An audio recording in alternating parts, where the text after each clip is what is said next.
Olá, seja bem-vindo, seja bem-vinda à nossa sexta aula.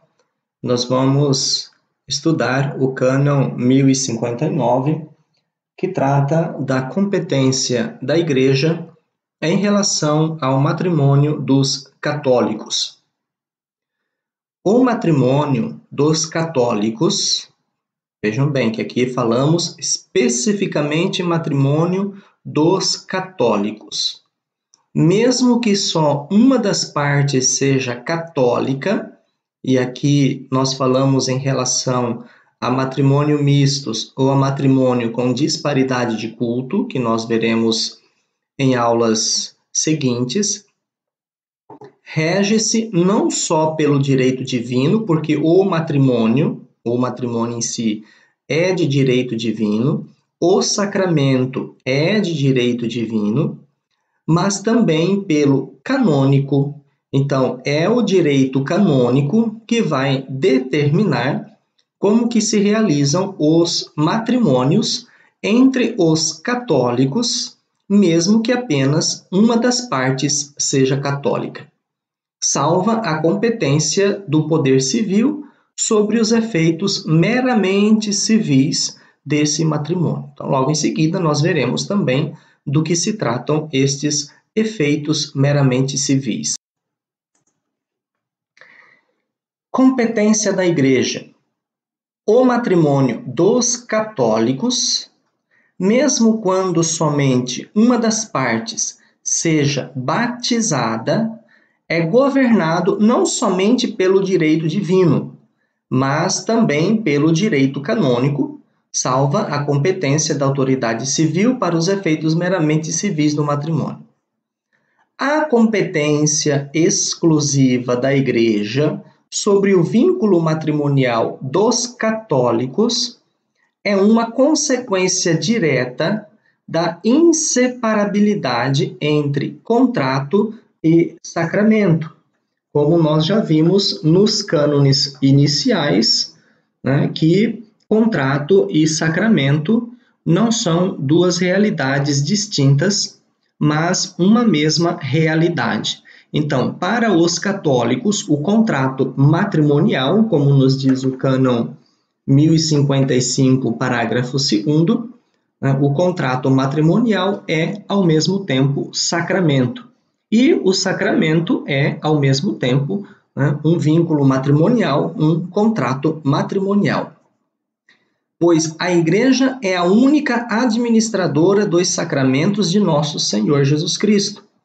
Então, quando o Senhor institui os sacramentos, ele confia à Igreja a administração dos sacramentos.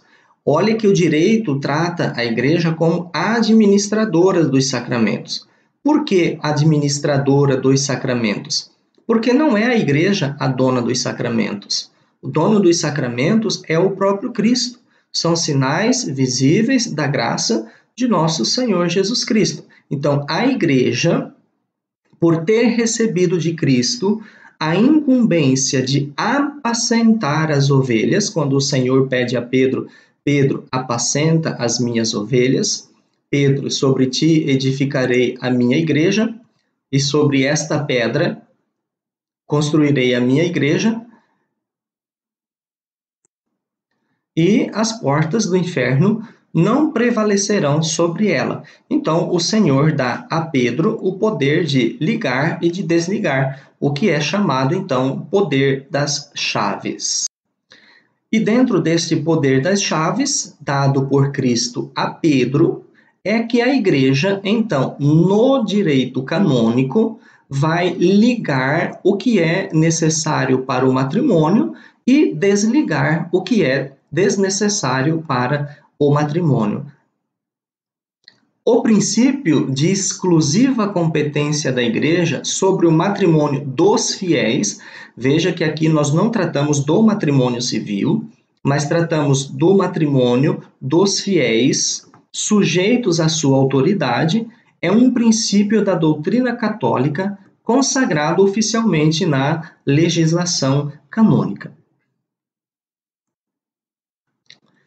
O atual cânon 1059 retoma quase as mesmas palavras do princípio contido no cânon 1016 do Código Pio Beneditino. Este Código Pio Beneditino é o Código de Direito Canônico de 1917. A partir de 1917 é que nós temos, então, o primeiro Código de Direito Canônico. Antes do Código de Direito Canônico de 1917, nós tínhamos conjuntos de leis que eram agrupados em livros ou eram agrupados em obras que serviam também como consulta e pesquisa e quase que serviam praticamente como um código, mas não era propriamente um código. Entre um e outro cânon, porém, existe uma diferença relevante. No cânon precedente, que é este 1016, se afirmava a competência da Igreja sobre os matrimônios de batizados, ou seja, todos os batizados, não apenas os batizados católicos, mas todos os batizados, tanto de católicos quanto de protestantes. No atual cânon, no que é o 1059, que agora nós estamos observando, em correspondência ao cânon 11, o que significa, o que é esta correspondência em relação ao cânon 11? O cânon 11 nos diz que quem é que está obrigado às leis meramente eclesiásticas são os batizados na Igreja Católica. Então, quando nós falamos neste assunto, nós sempre, por exemplo, a quem que o Código de Direito Canônico é destinado? Nós temos que ver o cânon 1, o cânon 11 e também o cânon 96. A competência, então, a partir do cânon 11, é limitada ao matrimônio dos católicos. Se vocês olharem lá o cânon 1059, fala o matrimônio dos católicos, não o matrimônio dos batizados. Dos batizados é muito abrangente, pois podem ser batizados nas igrejas ortodoxas, batizados nas igrejas protestantes, onde o batismo é válido. Então, aqui refere-se, no cânon 1059, apenas ao matrimônio dos católicos, mesmo que seja somente uma das partes. O atual cânon afirma, do precedente cânon, que os efeitos meramente civis do matrimônio, são de competência do Estado, também como afirma o cânon 1672. Então vejam bem, os efeitos puramente civis são aqueles que não tocam a substância do matrimônio, nem as propriedades ou seus elementos essenciais, né? Unidade, indissolubilidade,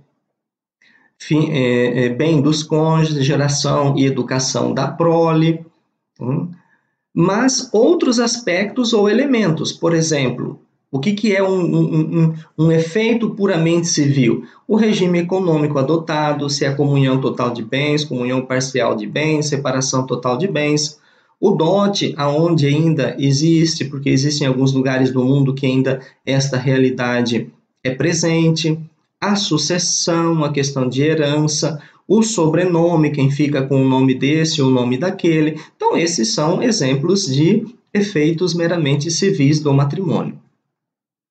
O poder exclusivo, reivindicado também hoje pela Igreja sobre o vínculo matrimonial dos católicos, não é um obstinado fechar-se sobre posições anti-históricas, superada pelo progresso dos tempos.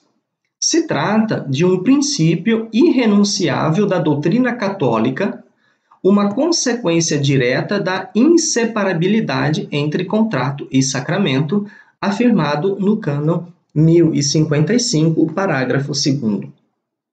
É fundada também sobre o caráter sacramental.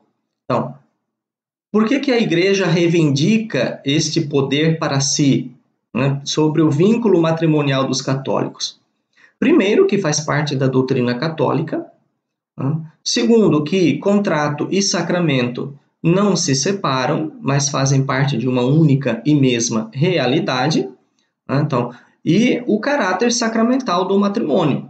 Então, vejam bem que a Igreja ela se limita aqui não aos efeitos civis do matrimônio, mas aos efeitos espirituais do matrimônio e natural e sacramental do matrimônio, e relação para a vida religiosa dos fiéis, da família e da própria comunidade eclesial. É por esse último motivo que a competência da Igreja compreende também o matrimônio contratado entre uma pessoa batizada e uma não batizada.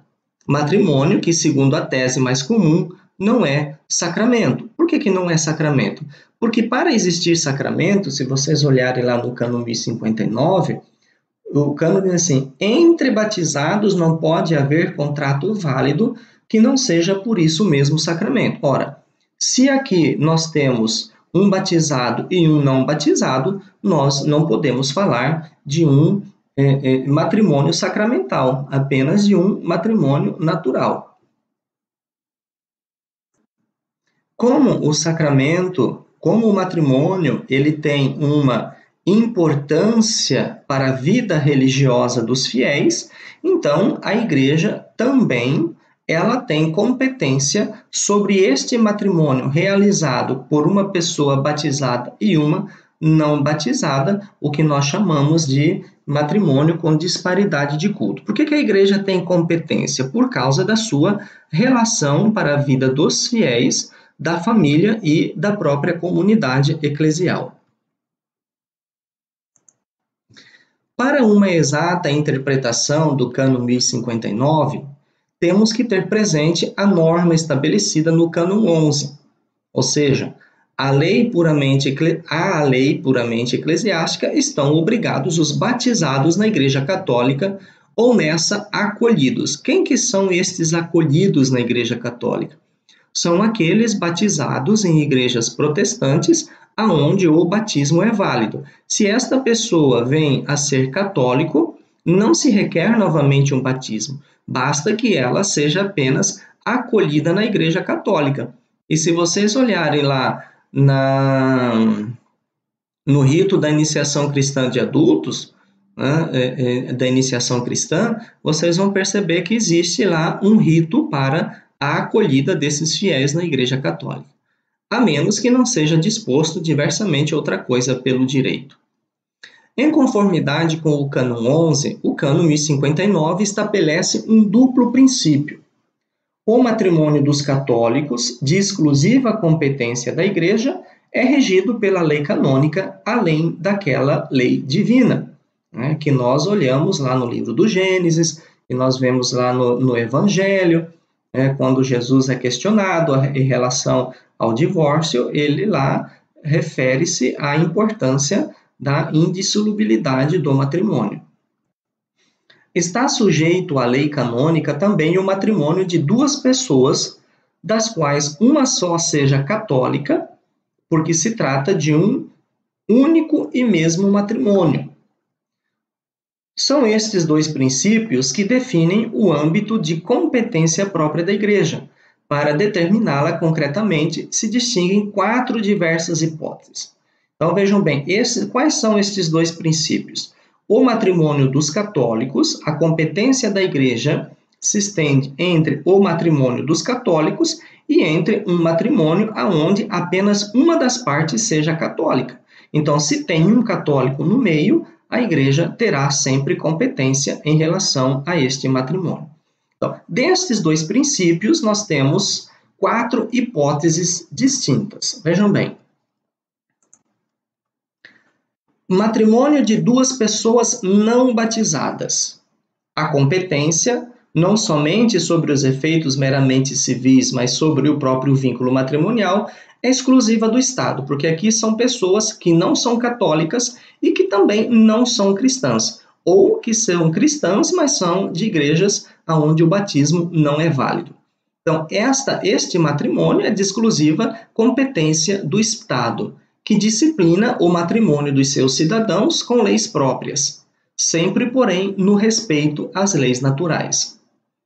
Matrimônio de duas pessoas batizadas pertencentes a uma comunidade não católica. Então, aqui nós falamos de 2 batizados de batismo válido que não são católicos ou são protestantes. Então, a competência deste matrimônio é da respectiva igreja, em conformidade com o princípio estabelecido no documento Unitatis Redintegratio 16, do Concílio Vaticano II, sobre a disciplina das igrejas do Oriente.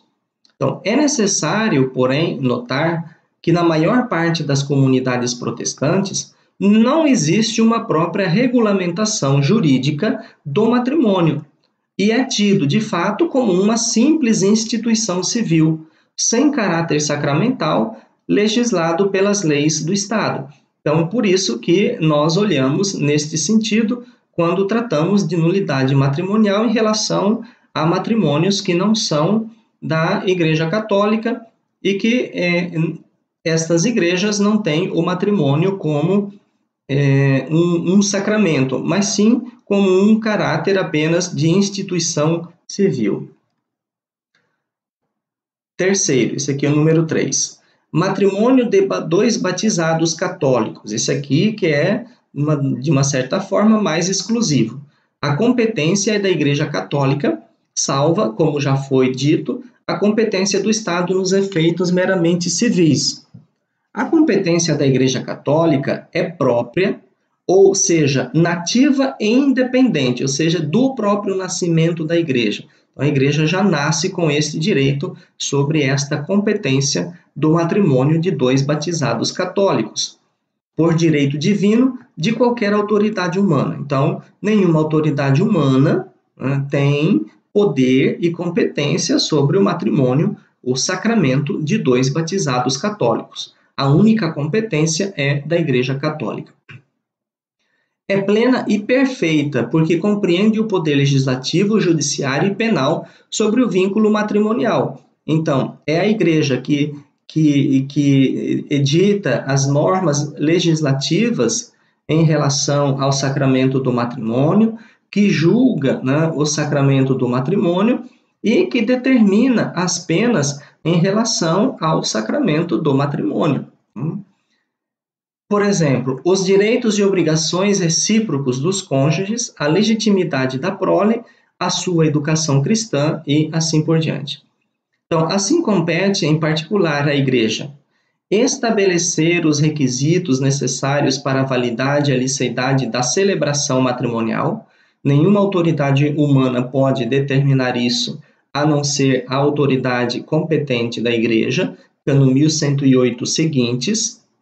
Declarar autenticamente os impedimentos matrimoniais de direito divino e constituir para os batizados impedimentos de direito eclesiástico. Então, só a Igreja pode, a autoridade competente da Igreja, a autoridade suprema da Igreja, no caso Romano Pontífice, pode determinar quais sejam os impedimentos matrimoniais de direito divino e os impedimentos de direito eclesiástico, como nós veremos lá logo em seguida em relação à idade, consanguinidade, honestidade pública e assim por diante. Então, estes impedimentos, eles só podem ser determinados pela autoridade suprema da Igreja. Definir os mútuos direitos e deveres dos cônjuges. Que direito um tem sobre o outro? Que dever um tem sobre o outro? Então, é competência da Igreja estabelecer esses direitos e deveres dos cônjuges no sacramento do matrimônio. É direito da Igreja julgar por direito próprio as causas matrimoniais dos batizados, cano 1671, e punir os atentados do matrimônio. Depois vocês podem dar uma olhadinha nesses exemplos ali.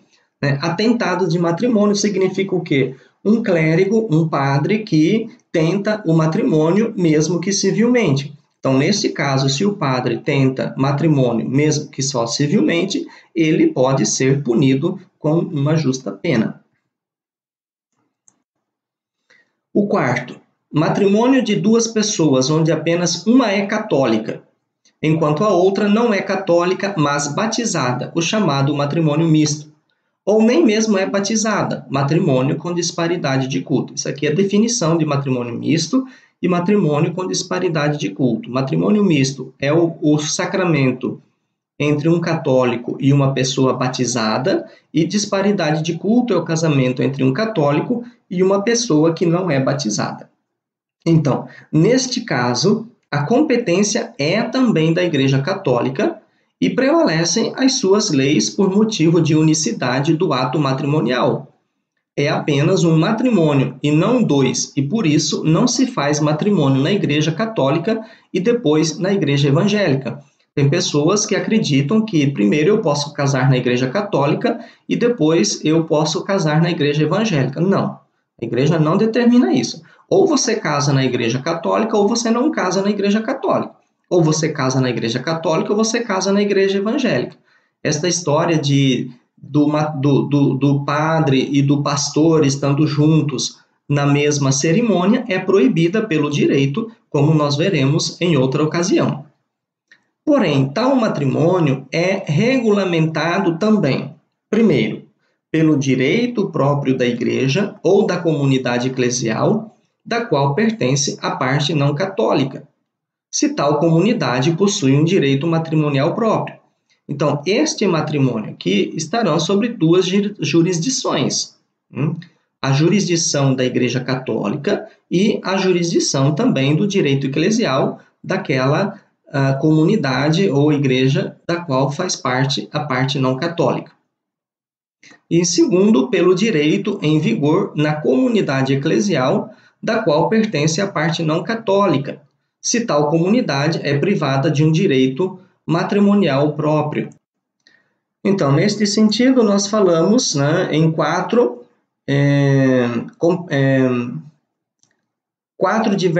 diversas hipóteses que nascem deste duplo princípio de competência da Igreja Católica.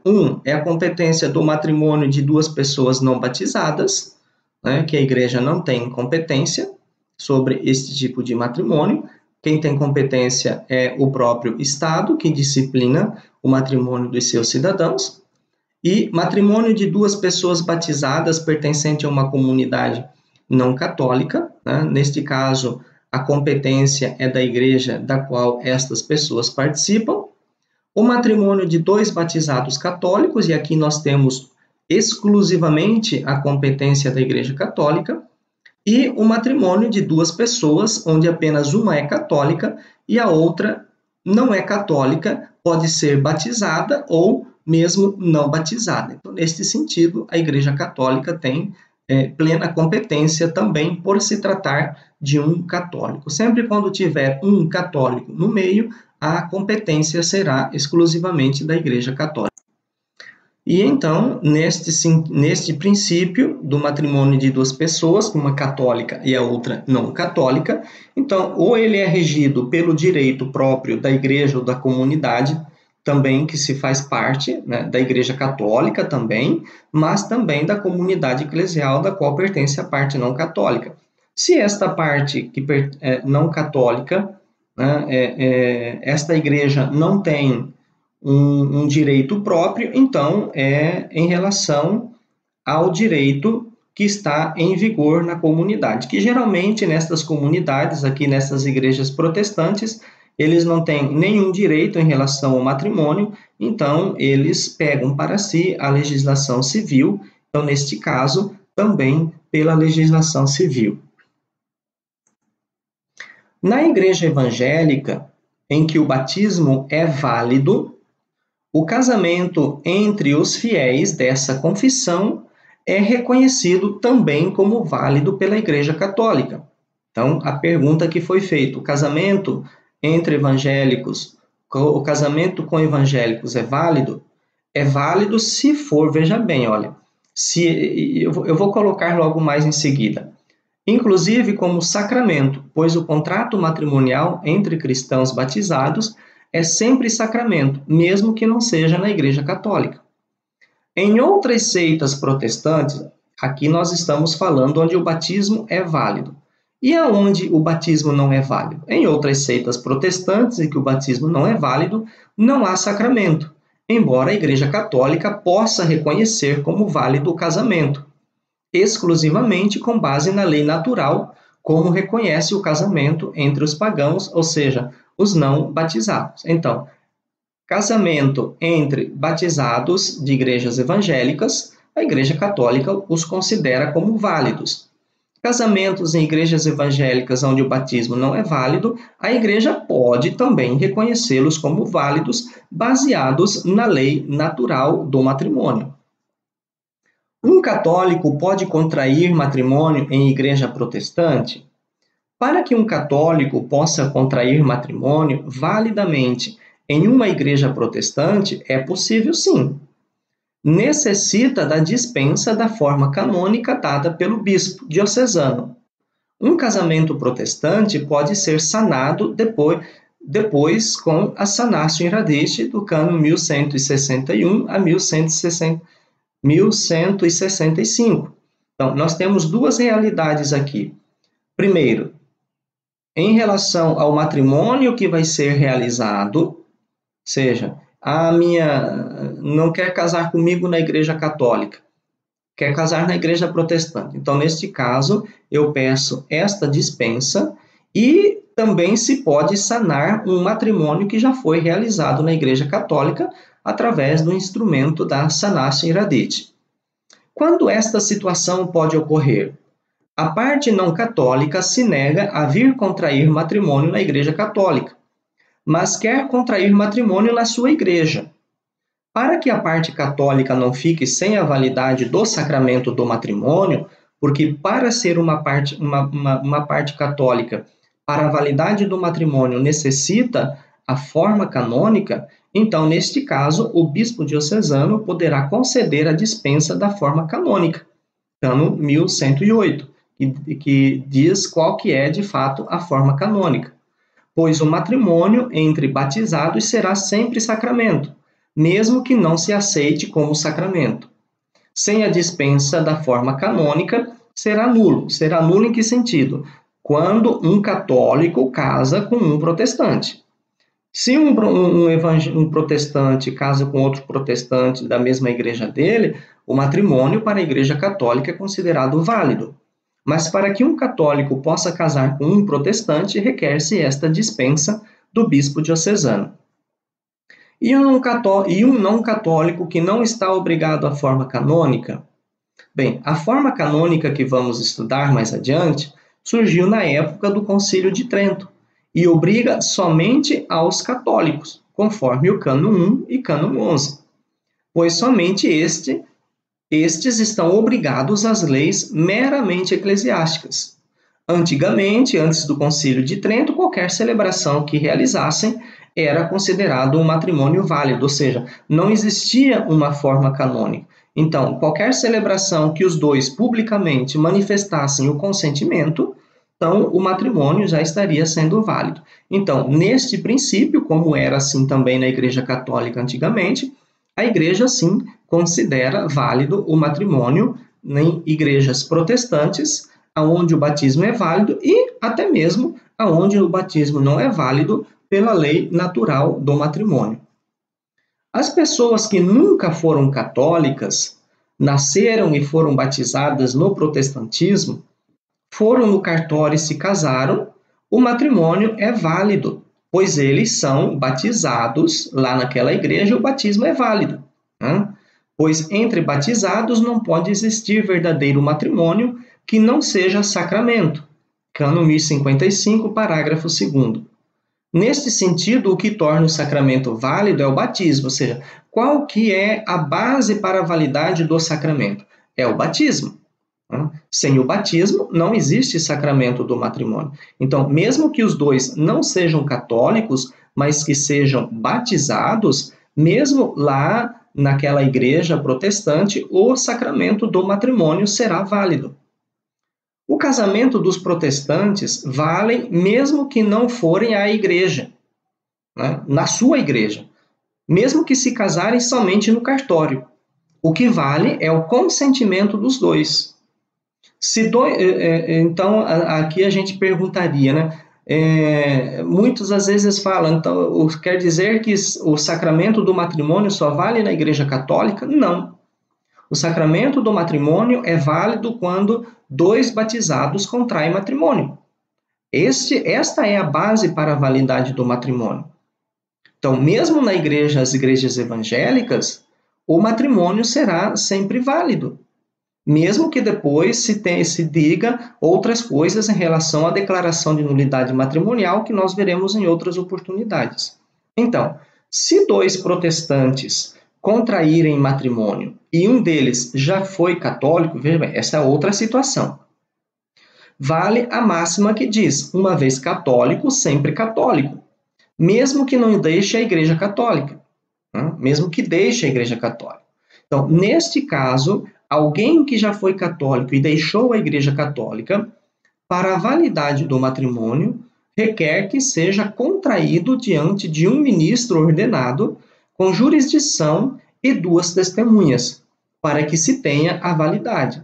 Então, neste caso, deve-se observar as determinações para os casamentos mistos, determinadas nos cânones 1125 e 1126. Então, nós veremos mais quando nós estudarmos no título sobre matrimônios mistos, do cano 1124 ao cano 1129.